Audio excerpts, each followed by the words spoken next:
સંદેશો તો કઈ નહીં, પણ આ પ્રશ્ન પૂછો છો એટલે એટલું જ કહીશ કે ભાવનગર, ગુજરાત અને ભારત દેશના દરેક નાગરિકની જેમ ગર્વ અનુભવું છું.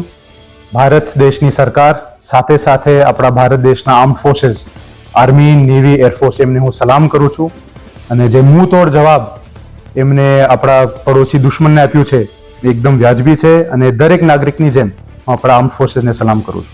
જે પ્રમાણે પહેલગામની અંદર હુમલો થયો છે તેમાં ભાવનગર સહિત કુલ 26 લોકોના મોત થયા છે. બર્બરતા સાથે મોત આતંકવાદીઓ દ્વારા ગોળીબાર કરવામાં આવ્યો હતો. જે જવાબ આપણા આર્મ્ડ ફોર્सेસે આપ્યું છે એ બધા માટે ગર્વની વાત છે. અને જે દુર્ઘટના પહેલગામમાં બની હતી એ પછી ઘણા નગરજનોની ઈચ્છા હતી, મનમાં હતું, હૃદયમાં હતું કે સરકાર, આપણી આર્મી એક જવાબ આપે, એક મુંહતોડ જવાબ આપે, જેને લઈને આવી દુર્ઘટના ફરી ન થાય. અને એવી જ આશા છે કે આપણા આર્મ્ડ ફોર્सेसના જેટલા પણ જવાનો છે એ પોતે સુરક્ષિત રહે અને આપણા દેશમાં એક પણ કેઝ્યુઅલિટી ન હોય એવી આપણી પ્રાર્થના છે.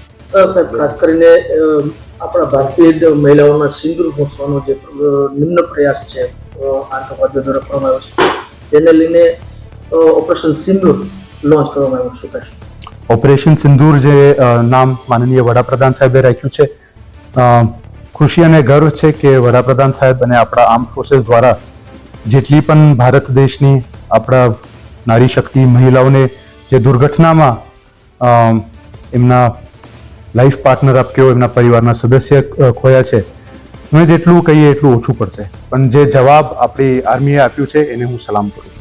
સાહેબ, ખાસ કરીને વારંવાર આવી જે પ્રવૃત્તિઓ છે પાકિસ્તાન કરતું આવ્યું છે, અમે શું થવું જોઈએ? અમને શું કરવું જોઈએ એ કહેવા માટે તો અમે નગરજનો ભાવુક થઈને જવાબ આપશું. પણ વ્યાજબી એ છે કે આવા સમયમાં આપણા સરકાર ઉપર અને આપણા આર્મી ઉપર ભરોસો કરવો જોઈએ. અને તમામ ઓપોઝિશન પાર્ટી, દરેક રાજકીય પાર્ટી એક થઈ છે, એકતાથી આમાં આગળ આવી છે, એ એક ખુશીની વાત છે. અને આ એકતા કાયમ બની રહે એવી જ મારી પ્રાર્થના છે.